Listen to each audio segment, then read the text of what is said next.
Hello friends. आज हम लोग करंट इलेक्ट्रिसिटी के बारे में पढ़ेंगे और ये एक बहुत ही इम्पोर्टेंट टॉपिक है आपकी ट्वेल्थ क्लास की फिजिक्स के लिए।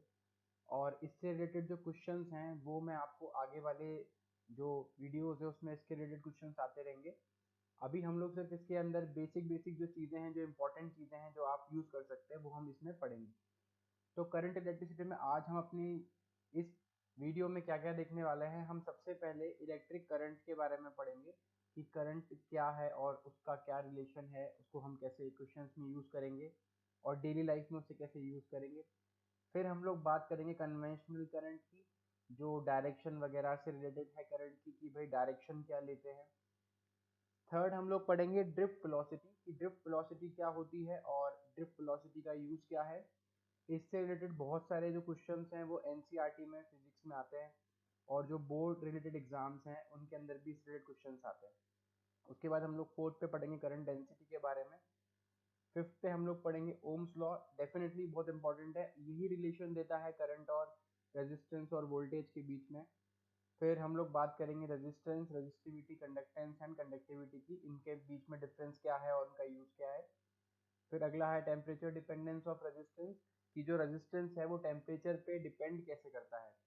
अगर आप टेम्परेचर बढ़ाते हैं या कम करते हैं तो आपका जो सर्किट में रेजिस्टेंस है उसके ऊपर क्या फर्क पड़ता है। फिर इसके ऊपर जो है colour codes for carbon register में एनसीईआरटी में बोर्ड में हमेशा सवाल आता है, एक क्वेश्चन इसके ऊपर जनरली आ ही जाता है। तो फिर इसके बाद हम लोग ये वाला पढ़ेंगे 8 पे। नाइन्थ में हम लोग देखेंगे series and parallel combination of resistance, कि अगर सीरीज में लगाते हैं या अगर हम पैरेलल में लगाते हैं तो कैसे रेजिस्टेंस बिहेव करते हैं। टेंथ में हम लोग बात करेंगे EMF and potential difference of cell की, कि ईएमएफ क्या होता है और पोटेंशियल डिफरेंस क्या होता है और इन दोनों में जो बेसिक डिफरेंस है वो क्या है। और 11th हम इंटरनल रेजिस्टेंस ऑफ सेल की बात करेंगे एंड 12th हम लोग series and parallel combination of cell की बात करेंगे। तो चलिए हम इस वीडियो को स्टार्ट करते हैं और आप देखिए। सबसे पहले हम लोग बात करते हैं इलेक्ट्रिक करंट की। तो इलेक्ट्रिक करंट बेसिकली होता क्या है। अगर मैं एक कंडक्टर लूँ, सपोज मैंने एक कंडक्टर लिया और अगर इस कंडक्टर के अंदर मैंने, जैसे आप अपने डेली लाइफ में देखते हैं, अगर हम घर में कोई इलेक्ट्रिक इक्विपमेंट होता है, जब हम उसको ऑन करते हैं तो उसके अंदर एक करंट का फ्लो होता है जिसकी वजह से वो ऑपरेट होता है। या आपके मोबाइल्स हो गए, मोबाइल के अंदर क्या होता है, मोबाइल के अंदर एक बैटरी होती है, अगर वो बैटरी निकल जाए तो कितना ही महंगा मोबाइल हो वो काम नहीं करेगा, वो बिल्कुल यूजलेस हो जाएगा। सिमिलरली जो हमारा इलेक्ट्रिक करंट है वो फ्लो ही जब करता है जब कोई ना कोई इलेक्ट्रिक फील्ड उसमें लग रहा हो, जब पोटेंशियल डिफरेंस क्रिएट हो रहा हो, तभी वो काम करेगा। तो इलेक्ट्रिक करंट में क्या होता है बेसिकली, कि जो आपका इलेक्ट्रॉन्स हैं वो किसी भी सरफेस के अंदर, मेटल के अंदर होते हैं, तो अगर हम कोई इलेक्ट्रिक फील्ड अप्लाई करते हैं तो वो एक मोशन स्टार्ट कर देते हैं। तो जब वो मोशन स्टार्ट कर देते हैं तो हमें ऐसा फील होता है, ऐसा होता है कि उसमें करंट जो है वो स्टार्ट हो गया है फ्लो होना। या अगर आप बल्ब को देखेंगे तो बल्ब जल जाएगा, तो उस तरीके से हमको पता लगता है कि हाँ भाई करंट जो है वो फ्लो हो रहा है उसके अंदर।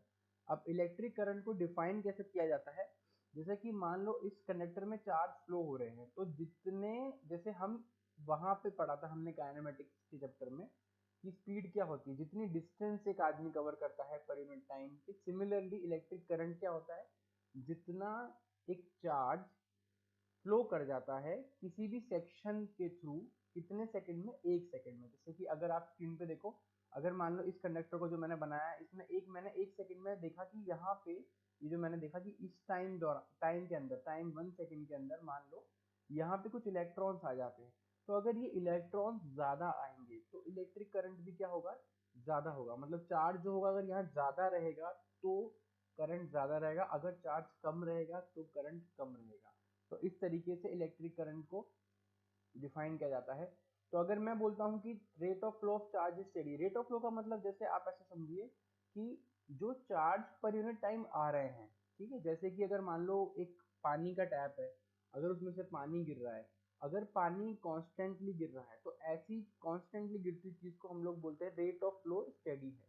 तो अगर वो कॉन्स्टेंटली गिर रहा है तो चार्ज का जो फ्लो है बेसिकली वो क्या है, स्टडी। तो यहाँ पर आप डायरेक्टली ये इक्वेशन लगा सकते हैं, I is equal to Q by T, ठीक है। और अगर मान लो rate of flow of charge varies with time, जैसे कि अगर हम आगे चैप्टर्स में देखेंगे कि साइनोसोडल भी करंट जो है वो वेरी करता है, साइन का फंक्शन बनता है, जहाँ पे जैसे I इज इक्वल टू आता है I not sine omega T, या ऐसी कुछ इक्वेशंस बनती है। तो वहां पर हमको करंट की जो वैल्यू है अगर हमें निकालना है तो वो D Q by D T से हम लोग निकालते हैं, जहाँ पे चार्ज सपोज करिए चार्ज कुछ वेरी कर रहा है, Q not cos omega T suppose है, तो हमें करंट जो है यहाँ पे चार्ज वेरी कर रहा है, तो चार्ज अगर वेरी कर रहा है तो चार्ज वेरी कर रहा है तो हमें D Q by D T से ही करंट निकालना पड़ेगा।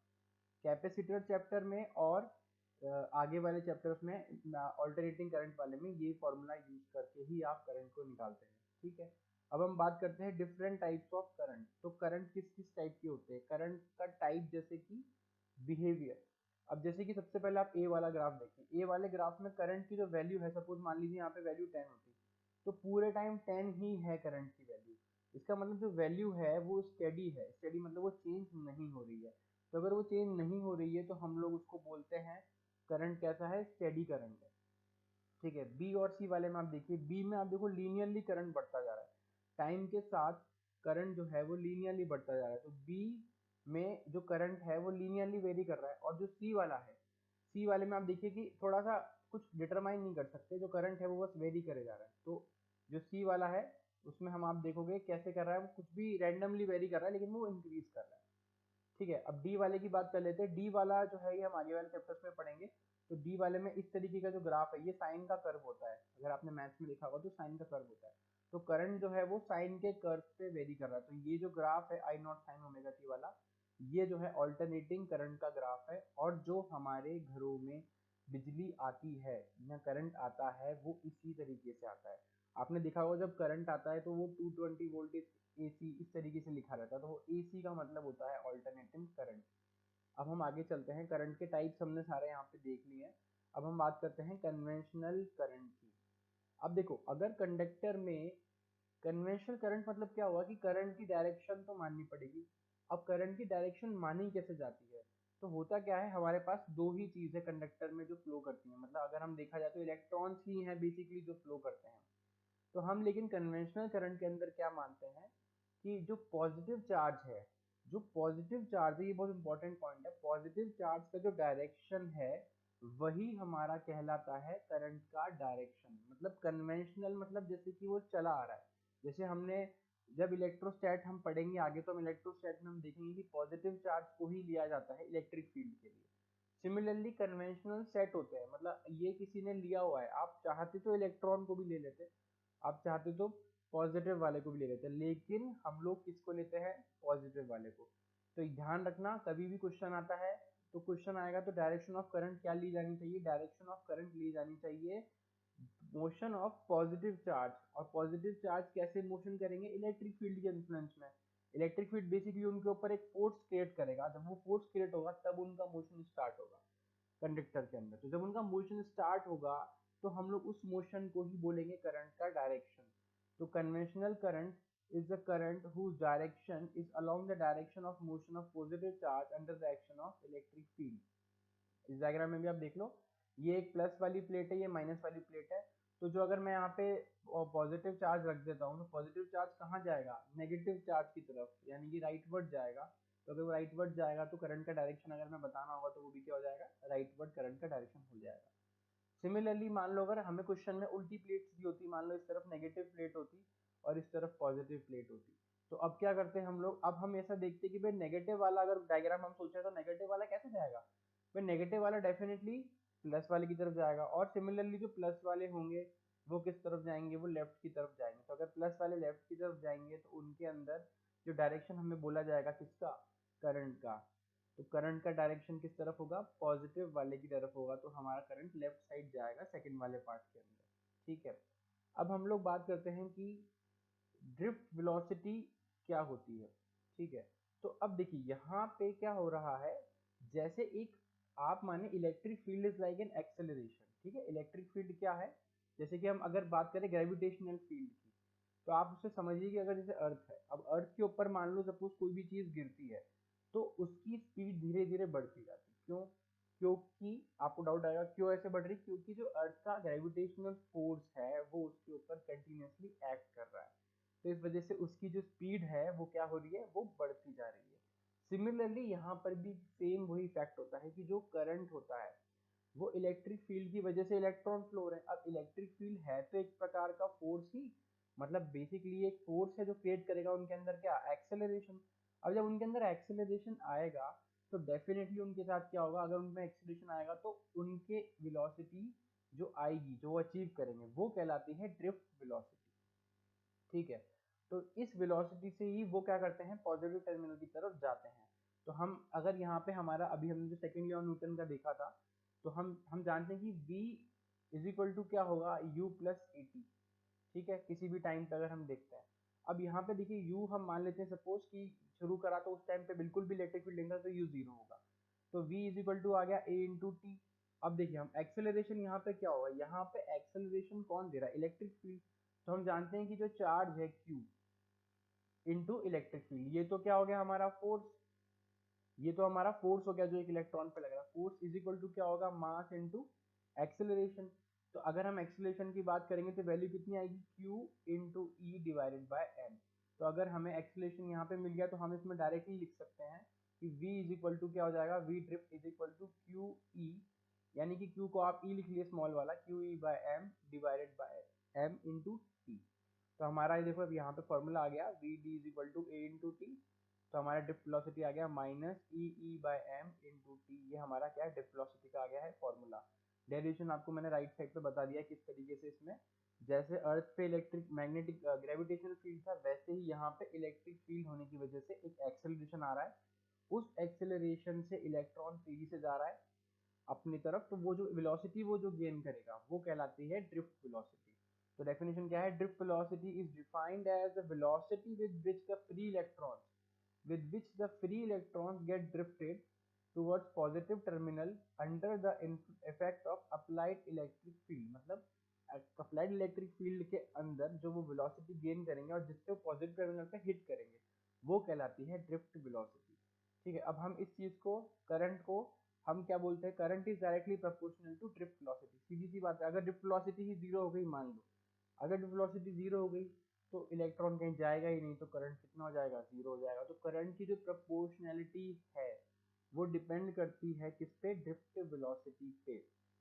तो हम इस प्रोपोर्शनैलिटी को ऐसे देखते हैं कि I is equal to number of electron into E into area into V D.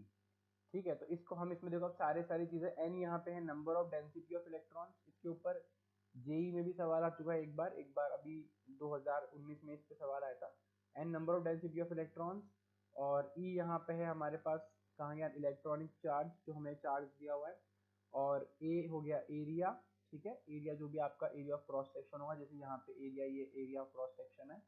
और क्या बोलते हैं, वी डी हो गया ड्रिफ्ट वेलोसिटी। तो ये एक रिलेशन है करंट का विद ड्रिफ्ट वेलोसिटी। तो इसके ऊपर जनरली सवाल काफी सारे इसके ऊपर सवाल आ जाते हैं, तो इसके ऊपर सवाल आजकल बहुत आ रहे हैं, तो इसको ध्यान से करना आपकी। आई इज इक्वल टू क्या होता है, एन। एन यहाँ पर है number of density of electrons.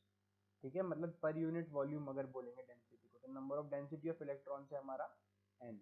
ठीक है, और ए इलेक्ट्रॉनिक चार्ज हो गया, ए एरिया हो गया क्रॉस सेक्शन का, यहाँ पे क्रॉस सेक्शन ही लेना है। अगर मान लो ये किसी एंगल पे दिया होता तो हमें वो कौन सा कंपोनेंट लेना है इसका, जो परपेंडिकुलर वाला हो, यानी कि ये वाला कंपोनेंट। अगर ये ए ऐसे दिया होता तो ए कॉस थीटा ये वाला आता, तो ए साइन थीटा हम लोग यूज करते हैं यहाँ पे, अगर आपको कनेक्टर ऐसे दिया हुआ है किसी एंगल पे। ठीक है, अब हम आगे चलते हैं, आगे बात कर लेते हैं करंट डेंसिटी की। देखो नाम में ही इसका मतलब है करंट की डेंसिटी। जैसे हम लोग क्या बात करते हैं, डेंसिटी, डेंसिटी क्या होता है, मास पर यूनिट वॉल्यूम। जैसे अगर आपने अभी तक पढ़ा होगा 9th में, तो डेंसिटी, करंट डेंसिटी क्या है, जितना करंट होगा पर यूनिट एरिया में, मतलब डेंस कितना है, ज्यादा करंट है पर यूनिट एरिया में तो ज्यादा डेंसिटी, कम करंट है तो कम डेंसिटी। तो current density at A point, बिल्कुल सिंपल है, with in A conductor is the current through unit area of conductor. मतलब एक यूनिट एरिया में कितना करंट जा रहा है around that point, provided the area is perpendicular to direction of flow of current at that point. तो ये आपको ध्यान रखना है कि एरिया कौन सा लेना है। अगर एरिया किसी भी एंगल पर होगा तो हमको एरिया का कौन सा कंपोनेंट लेना है, जो कि करंट की डायरेक्शन के 90 डिग्री हो।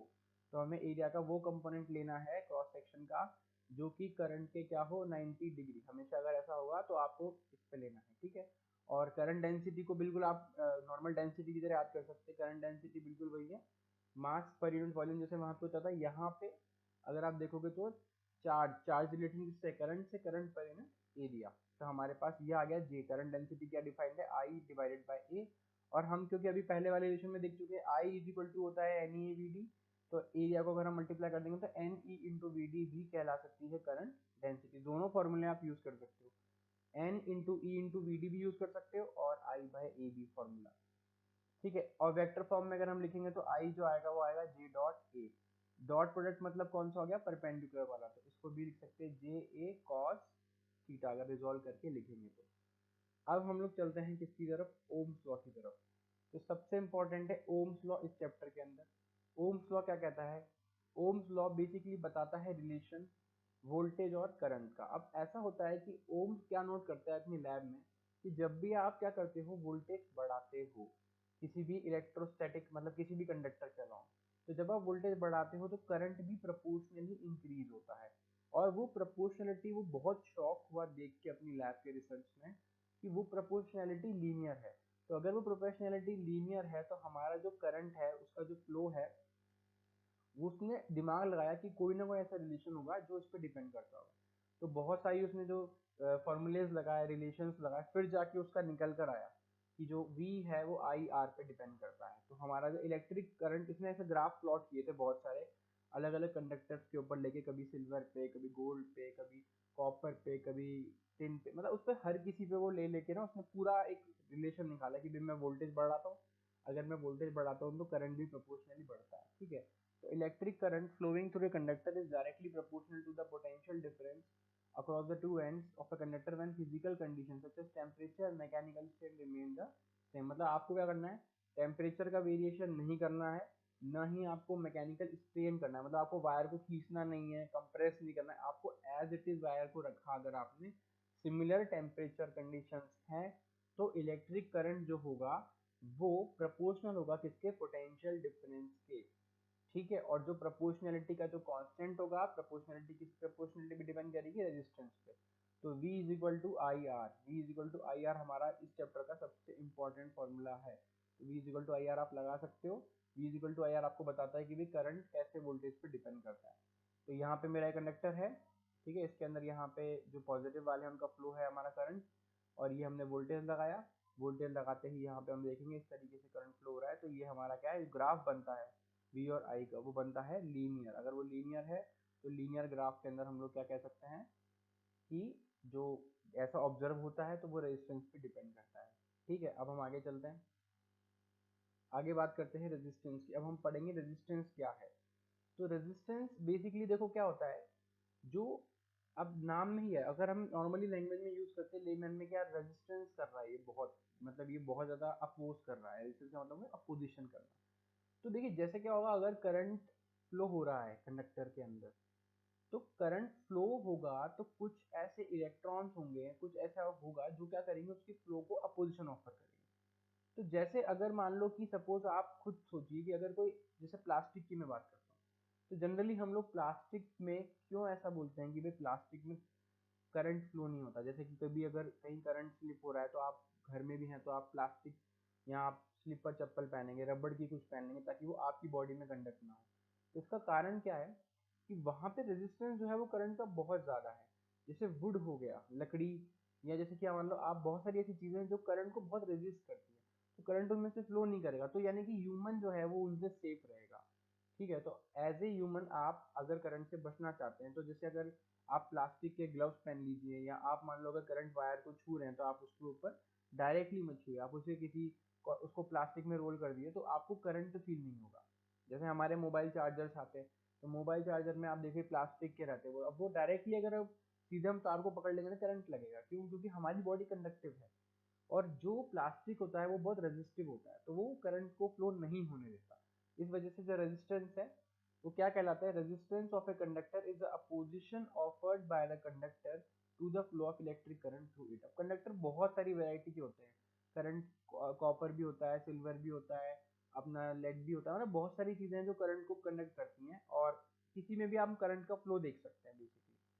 तो हम उस चीज को क्या बोलेंगे, रेजिस्टेंस को क्या बोलेंगे, जो रेजिस्टेंस ऑफर किया जा रहा है कंडक्टर को, क्यों, उसके जो इलेक्ट्रिक करंट का जो फ्लो है जो इलेक्ट्रॉन्स की वजह से होगा उसको हम रोक दे रहे हैं, तो वो चीज कहलाती है रेजिस्टेंस।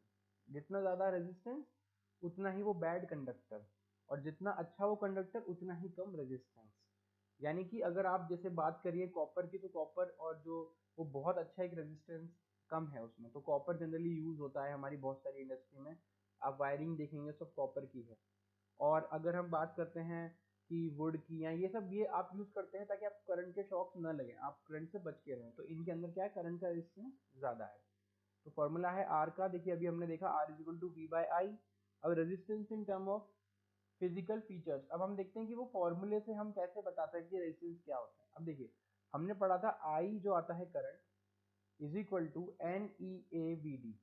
ठीक है, आई हमारा क्या था, क्यू बाई टी, अगर मैं देखूँ तो क्यू बाई टी। और क्यू अभी हमने देखा था, Q is equal to velocity वाले फॉर्मूले में वी जो था वो आया था यही चीज के बराबर।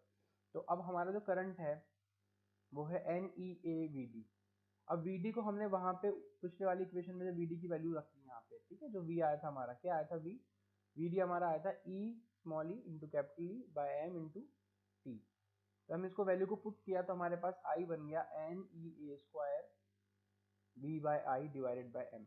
अब आप देखिए यहाँ पे ऑटोमेटिकली क्या हो गया, देखो इलेक्ट्रिक फील्ड जो था, इलेक्ट्रिक फील्ड को हम देख रहे हैं तो इलेक्ट्रिक फील्ड हमने वोल्टेज के टर्म में लिख दिया। ठीक है, तो हमारे यहाँ पे बन गया N E square A into T, और ये v डिवाइडेड बाय m हमारा यहाँ पे हो गया है। ठीक है, तो हम इसको क्या लिख सकते हैं, v divided by I is equal to m into L upon N E square A into T. ठीक है, तो हम जानते हैं कि भाई इलेक्ट्रिक फील्ड जो होता है वो क्या होता है, v बाय, यहाँ पे हमने यूज किया फॉर्मूला v बाय एल का। तो ये, तो हमने e की वैल्यू क्या रख दी, e को रख दिया हमने v बाय एल। तो जैसे हमने e को रखा v बाय एल, तो हमारे पास देखिए आपकी फॉर्मूला इस टर्म में जा रहा है, v के टर्म में आ रहा है करंट, तो हम v को उस तरफ ले गए, तो हम v को उस तरफ ले गए, तो v divided by I is equal to यहाँ पर क्या बन गया, M L upon N E square into T. तो रेजिस्टेंस का जो फॉर्मूला है, रेजिस्टेंस का फॉर्मूला क्या निकल कर आया, M divided by N E square T into length upon area. तो यानी कि अगर रेजिस्टेंस की हम प्रोपोर्शनलिटी देखते हैं तो रेजिस्टेंस की प्रोपोर्शनलिटी आती है rho into L divided by ए। ठीक है, तो यहाँ पे जो एल है वो है लेंथ जिसके अक्रॉस, जैसे मान लो सपोज अगर मैं कंडक्टर की बात करता हूँ, तो कंडक्टर की जो लेंथ है जिसके अक्रॉस करंट फ्लो हो रहा है वो है एल, और ये है एरिया ऑफ क्रॉस सेक्शन, तो ये है ए। ठीक है, तो रेजिस्टेंस की जो वैल्यू है यहाँ पे वो कितनी निकल कर आएगी, रो एल डिवाइडेड बाय ए। और रो को क्या कहलाते हैं हम, रो ये जो आया है, रो आप बहुत इंपॉर्टेंट है, कई बार रो भी पूछ लेता है क्वेश्चंस में। तो रो है M divided by N E square और टी। तो हमने पहले देख ही लिया था कि किस चीज का वैल्यू क्या क्या है, ऊपर वाले आप स्लाइड्स में देख सकते हैं कि मास था, ये नंबर ऑफ इलेक्ट्रॉन डेंसिटी थी, और ई स्क्वायर था इलेक्ट्रॉनिक चार्ज, और टी था जो भी हमारा टाउ था टाइम। तो इस तरीके से आप उसमें वैल्यू पुट कर सकते हैं, is resistivity of specific resistance. तो जब भी स्पेसिफिक रेजिस्टेंस की बात आएगी तो हमें रो ही लेना है, और जब भी रेजिस्टेंस की बात आएगी तो रो एल अपॉन ए होगा। ठीक है, तो रेजिस्टेंस डायरेक्टली प्रोपोर्शनल किसके आ रहा है, length, and inversely proportional to area of cross section. और रेजिस्टिविटी जो डिपेंड करती है, ठीक है, रेजिस्टिविटी किस पर डिपेंड करती है, nature of material and not on geometrical dimensions of conductor. क्योंकि देखो रेजिस्टेंस तो डिपेंड कर रहा है लेंथ और एरिया पे। अब जो लेंथ है और जो एरिया है वो तो डायमेंशन है फिजिकल, अगर मैं बोलूँ कि एरिया ज़्यादा है या लेंथ कम है तो फिजिकल डायमेंशन है। लेकिन जो हमारा रेजिस्टिविटी है वो देखो किस पे डिपेंड कर रहा है, इंटरनल वैल्यूज पे, यानी कि जो कंडक्टर की खुद की वैल्यूज हैं ये उस पर डिपेंड कर रहा है। तो रेजिस्टिविटी जो है वो मटेरियल पे डिपेंड करती है, इसलिए जैसे मैं बोल रहा हूँ वुड वगैरह हो गया या जो कॉपर है, इनमें जो वेरिएशन आता है करंट के फ्लो का वो इस वजह से आता है। ठीक है, क्योंकि उनकी जो नेचर है, जो मटेरियल की जो प्रॉपर्टीज हैं वही अलग अलग है। ठीक है, तो रेजिस्टेंस इस तरीके से डिफाइंड हो गया। अब हम आगे चलते हैं। अब ये देखिए, ये जितने भी हमारे अभी तक हमने फॉर्मूले पढ़े ना उन सबके बीच में रिलेशन है। तो देखिए सबसे पहले रो, रो क्या है, ई बाय जे, अभी हमने देखा था जे। ठीक है, तो यहाँ पे जे इज इक्वल टू आया था आई बाय ए आया था, और हमने आई को लिख दिया था यहाँ पे एन ई बी डी। तो हमने अब इनमें रिलेशन निकाला ऊपर वाले फॉर्मूलेज में और नीचे वाले में। तो रेजिस्टिविटी जो थी वो डिपेंड करती है E divided by N E B D. ठीक है, तो रेजिस्टिविटी हमारी यहाँ से निकल कर आ गई, ये हमारा फॉर्मूला आ गया निकल के।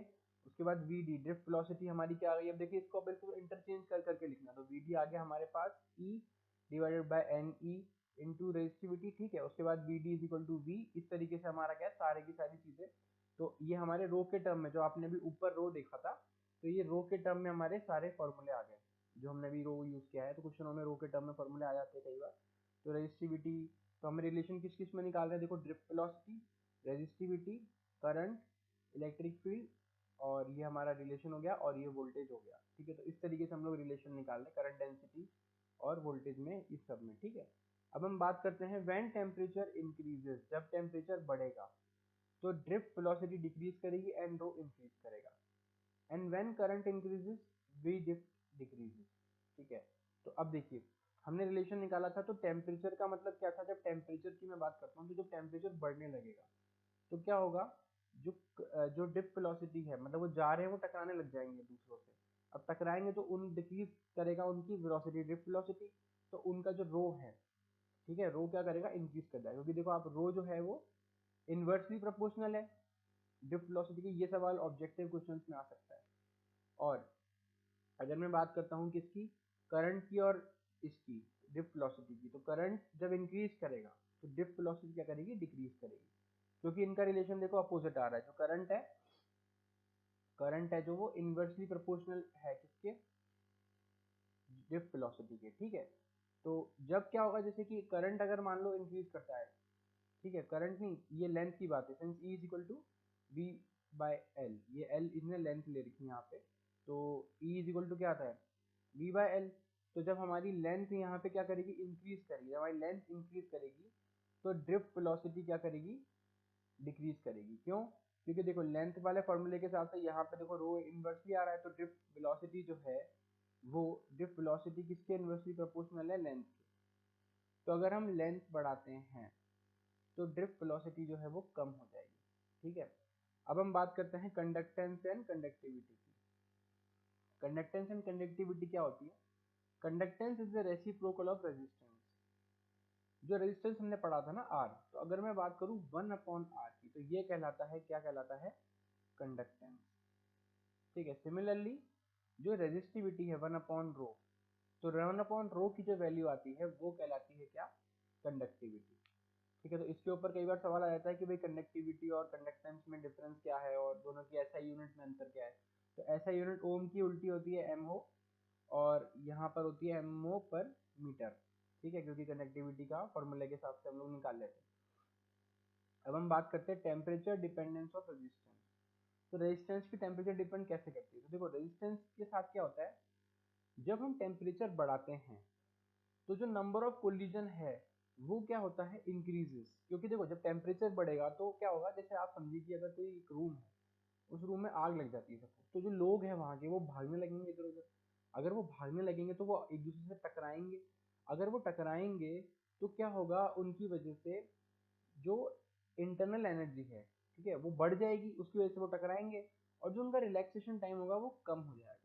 तो जो रेजिस्टेंस है, जैसे कि मान लो अब जो डायरेक्शनल फ्लो होने वाले चार्जेस हैं जो इलेक्ट्रिक फील्ड की वजह से फ्लो कर रहे हैं, जैसे यहाँ पे अगर हम पोटेंशियल डिफरेंस लगा रहे हैं दो पॉइंट्स पे, एक कंडक्टर है, अब कंडक्टर में अगर आप सपोज करिए आप एक कंडक्टर है, अगर आप कंडक्टर के अंदर दो पॉइंट्स पे पोटेंशियल डिफरेंस लगा रहे हैं, आपने यहाँ पे एक पोटेंशियल डिफरेंस लगाया, तो यहाँ पे क्या होगा, ये डायरेक्शनल फ्लो है चार्जेस का। ठीक है, ये डायरेक्शनल फ्लो है चार्जेस का। अब ये डायरेक्शनल फ्लो को, जो ये टेम्परेचर बढ़ने की वजह से यहाँ पे कुछ जो एक्साइट हुए हैं, ठीक है, जिनकी इंटरनल एनर्जी बड़ी है, वो रेजिस्ट करेंगे, वो उनसे टकराएंगे। टकराएंगे तो इनका मोशन जो यूनिफॉर्म या जो पहले नॉर्मली हो रहा था वो होना बंद हो जाएगा। तो इस वजह से यहाँ पर क्या होगा, इस वजह से रेजिस्टेंस जो है वो बढ़ जाएगा। ठीक है, तो रेजिस्टेंस का टेम्परेचर रिलेशन समझ में आया, क्या आया, हमें समझ में आया कि जब हम किसी भी वोल्टेज को कंडक्टर पे लगाते हैं तो जो इलेक्ट्रॉन्स उस समय पे, जो पॉजिटिव चार्जेस है जो मूव कर रहे हैं, वो वैसे नॉर्मली मूव करते हैं। लेकिन अगर हम टेम्परेचर को, अब टेम्परेचर बढ़ा दिया तो अंदर के इंटरनल वाले जो मॉलिक्यूल्स है वो एकदम रैंडम वाइब्रेट करने लगे। जब वो रैंडम वाइब्रेट करने लगे तो इन डायरेक्शनल वालों को उन्होंने अफेक्ट किया, उन पर टकराए वो, और टकराए तो इनके वजह से क्या हुआ, रेजिस्टेंस जो था वो इंक्रीज हो गया। तो जब भी हम टेम्परेचर बढ़ाते हैं तो रेजिस्टेंस क्या होता है, इंक्रीज हो जाता है। जब भी हम टेम्परेचर कम करते हैं रेजिस्टेंस क्या होता है, डिक्रीज हो जाता है। तो हमारे पास जो फॉर्मूला है रेजिस्टेंस का वो ये निकल कर आता है कि जो R है, जो R होता है किसी भी टेम्परेचर पे वो होता है R0 plus R0 alpha into T, जो भी उस टाइम का टेम्परेचर होगा। तो हमारा R टेम्परेचर किस तरीके से डिपेंड करता है, इससे हम क्या कर सकते हैं, यहाँ पे अल्फा जो होता है वो हमारा कोफिशिएंट ऑफ टेम्परेचर का कोफिशिएंट ऑफ रेजिस्टेंस होता है। तो अगर हम इसका अल्फा की वैल्यू निकालना चाहते हैं तो इसी रिलेशन में आप अल्फा को रख के निकाल सकते हैं। अल्फा आएगा RT माइनस आर नॉट। अगर मैं अल्फा की वैल्यू निकालूंगा तो अल्फा कितना आ जाएगा, RT minus R naught upon R naught into T. तो यहाँ से अल्फा का जो वैल्यू है वो निकल कर आ गया। ठीक है, अब हम आर नॉट की वैल्यू जो होती है वो किस पे रखते हैं, 0 डिग्री पे। आर टी किसी टेम्परेचर टी पे है, R1 जो है रेजिस्टेंस T1 पर है, R2 रेजिस्टेंस T2 पर है। तो आप डायरेक्टली अगर आपको यहाँ तो आप इस तरीके से निकाल सकते हैं, यहाँ अगर आपको दो में दिया हुआ है तो आप कंपेयर करके निकाल सकते हैं R2 R1 का इसी फॉर्मूले में रख के। ठीक है, तो इस तरीके से आप क्वेश्चन में आता है अगर कि अल्फा दिया हुआ है या आपको अल्फा के थ्रू निकालना है कि भाई किसी टेम्परेचर पर रेजिस्टेंस क्या होता है, तो आप ये फॉर्मूला अप्लाई कर सकते हैं। ठीक है,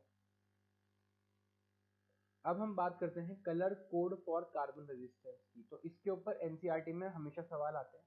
कलर कोड क्या होता है कि जैसे आप जब एक इक्विपमेंट बना रहे हैं, आप इलेक्ट्रिक सर्किट बना रहे हैं, तो आप उसमें कभी अगर आप खोलेंगे तो छोटे छोटे रेजिस्टर्स होते हैं। तो रेजिस्टर्स के ऊपर क्या करा जाता है, कलर कोडिंग की जाती है, जिससे उनकी वैल्यू डिटरमाइन होती है। अब आप ये सोचोगे कि उनकी वैल्यू डिटरमाइन कैसे करेंगे हम, अगर उनकी वैल्यू कैसे मालूम पड़ेगी, जब उनके ऊपर हम लोग क्या करेंगे, नंबरिंग नहीं करते, हम लोग उनके ऊपर वायर्स लगा देते हैं। और वायर्स लगाने से उनके जो कलर होते हैं उससे उस रेजिस्टेंस की आप वैल्यू पता कर सकते हो लैब के अंदर। तो ये बहुत ही इंपॉर्टेंट चीज़ है, बहुत ही अच्छा सा कंसेप्ट है। ये क्या कंसेप्ट है कि अगर आप कलर कोड से क्या पता लगाते हो कि रेजिस्टेंस की वैल्यू क्या होगी। अब ये देखिए, आप इस फॉर्मूले में यहाँ पे इस तरीके से लिखा जाता है, A B into 10⁻⁶ plus minus d%, और ओम तो उसकी खैर डायमेंशन है।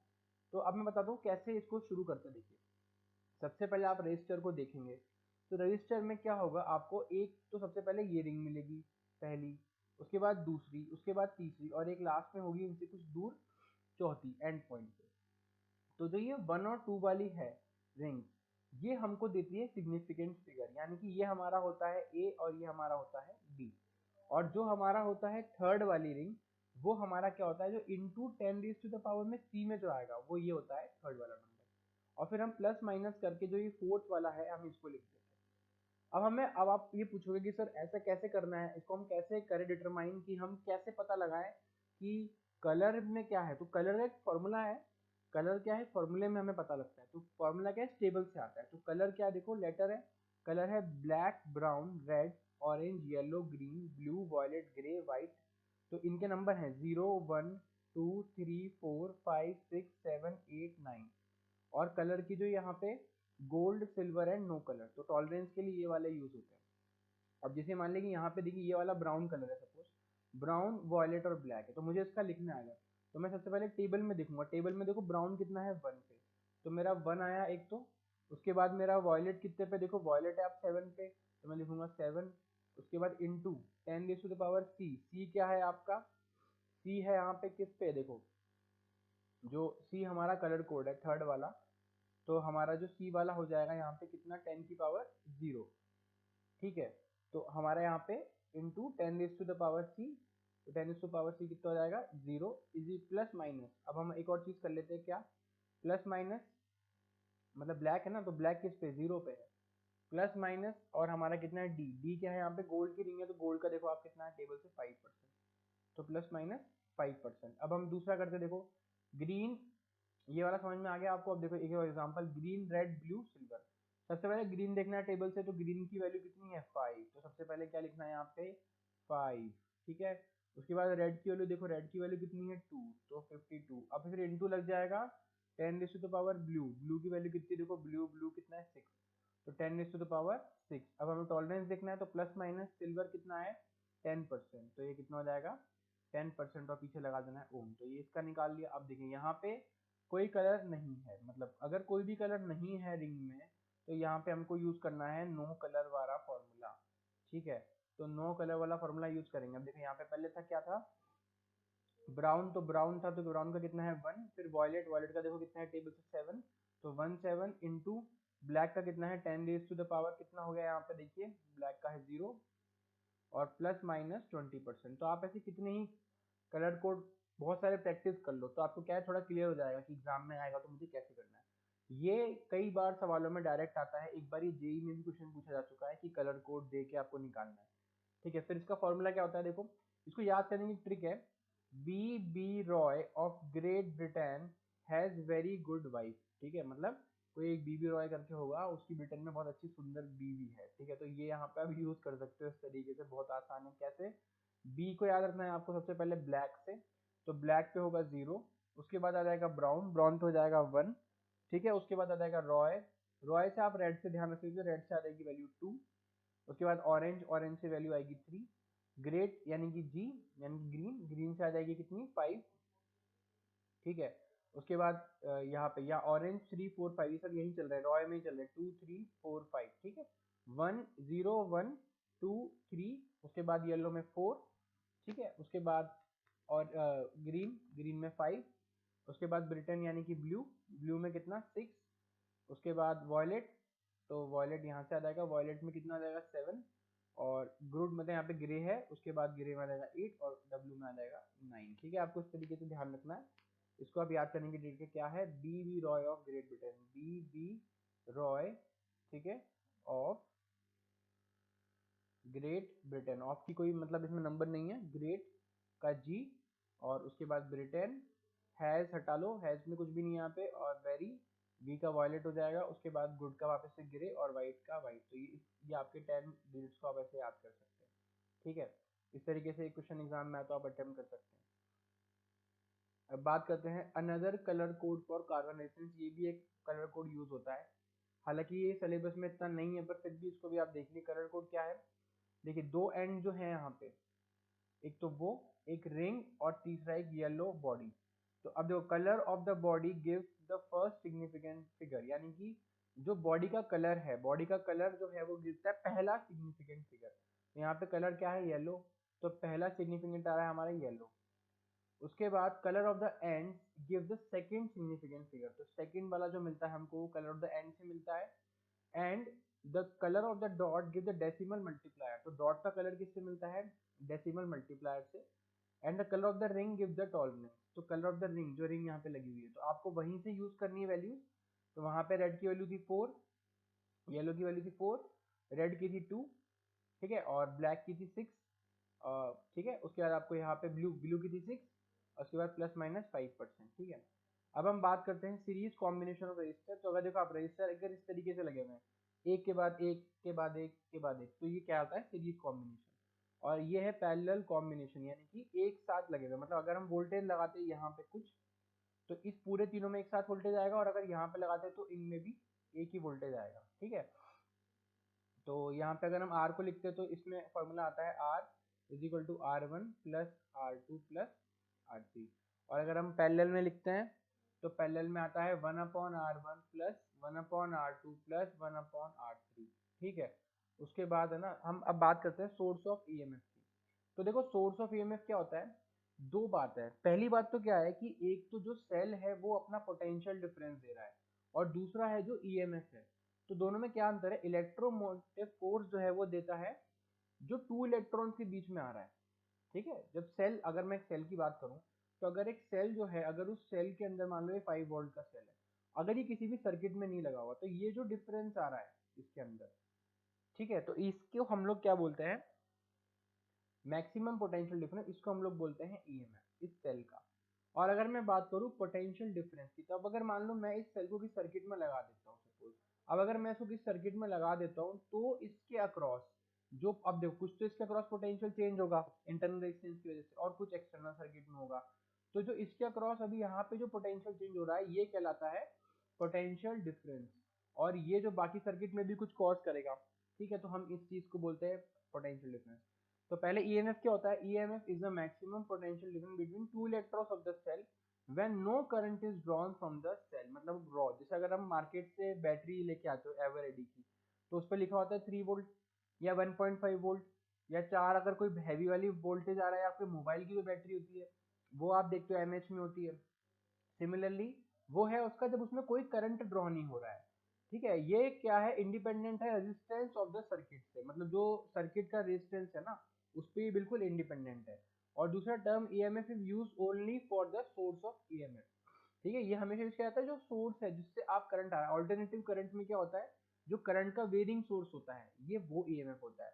It is greater then the potential difference between any two points in A circuit. ठीक है, तो इसको क्या बोलते हैं, ये ज्यादा होता है किससे, to difference between any two point circuit के अंदर से। और potential difference is the difference of potential between any two points in a closed circuit. अगर एक मैं क्लोज सर्किट लेता हूँ तो क्लोज सर्किट के अंदर जो पोटेंशियल डिफरेंस है दो पॉइंट के बीच में वो कहलाता है, किसी भी दो पॉइंट में आप ले सकते हो, जरूरी नहीं आप सेल के क्रॉस लो। मान लो अगर आपको कोई रेजिस्टेंस लगा हुआ है सपोज यहाँ पे, तब इसके क्रॉस भी जो पोटेंशियल है वो आप ले सकते हो, ये कहलाएगा नॉर्मल पोटेंशियल डिफरेंस।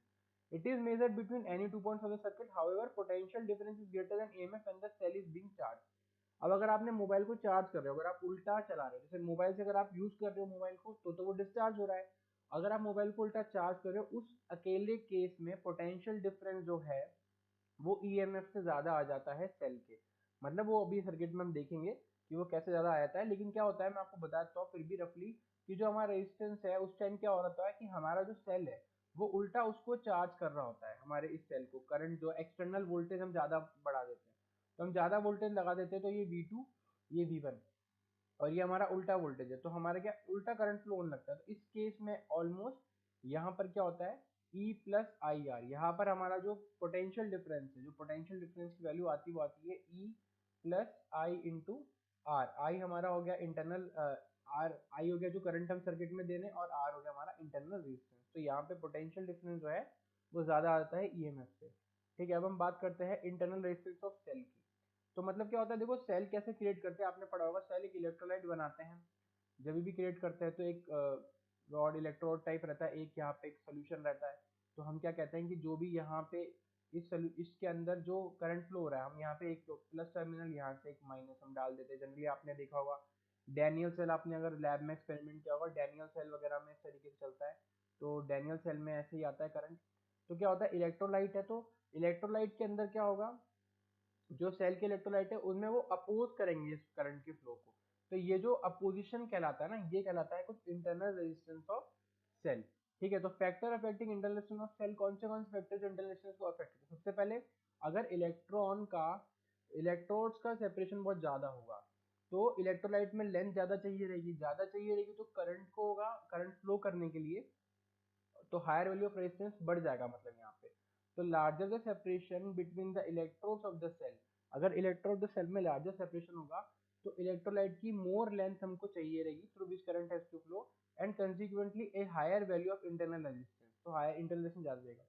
फिर greater the conductivity of the electrolyte, lesser is the internal resistance of the cell, that is resistance depends on nature of the electrolyte। अब मान लो कि अगर ऐसा कोई इलेक्ट्रोलाइट है जैसे सोडियम सल्फेट हो गया, ऐसे कुछ इलेक्ट्रोलाइट जिसकी इलेक्ट्रो कंडक्टिविटी बहुत कम है, तो रेजिस्टेंस कम ऑफर करेगा, तो हमारा इंटरनल रेजिस्टेंस कम हो जाएगा। तो ये दो चीजों पर डिपेंड अभी तक करा किस किस पर, एक तो अगर हम डिस्टेंस बढ़ा देते हैं तब भी कम हो जाता है, अगर मान लो हम इलेक्ट्रोलाइट ऐसा लेते हैं जो कि बहुत कंडक्टिव है तो इसकी वैल्यू कम हो जाती है। ठीक है, inversely proportional to the common area of electrons dipping in the electrolyte. So internal resistance of the cell वो इनवर्सली प्रोपोर्शनल आता है किसके, common area of the electrons dipping in the electrolyte के। ठीक है, अब देखिए internal resistance of a cell depends on the nature of electrons. अब देखिए मैं सर्किट में समझाता हूँ, चौथा क्या पॉइंट है, नेचर ऑफ इलेक्ट्रोड पे भी डिपेंड करेगा। मान लो इलेक्ट्रोड बहुत ही कम कंडक्टिंग है तो फिर हमारा जो इंटरनल रेजिस्टेंस है वो क्या हो जाएगा, बहुत बढ़ जाएगा। ठीक है, अब हम एक सर्किट बनाते हैं, ये इलेक्ट्रिक फील्ड हो गया, ये रेजिस्टेंस आर हो गया। अब देखिए यहाँ पे क्या हो रहा है, अगर मैं बात करूँ तो ये देखिए जब भी इस बैटरी को देना है, अब देखो ये ई तो हमारा कहलाता है, कैपिटल ई तो हमारा कहलाता है ईएमएफ, यानी कि जो सोर्स का खुद का इलेक्ट्रोमोटिव फोर्स है। अब ये जो हमारा आर है ये है इंटरनल रेजिस्टेंस, और ये है आर हमने एक्सटर्नल रेजिस्टेंस लगाया है। अब अगर मैं सर्किट में करंट की इक्वेशन लिखूं तो E is equal to V plus V, तो E कितना होगा, यहाँ पे देखो ईएमएफ कितना होगा I इंटू आर, जो इसके अंदर हुआ plus I into small r. ठीक है, यानी कि अगर मैं बोलूँ करंट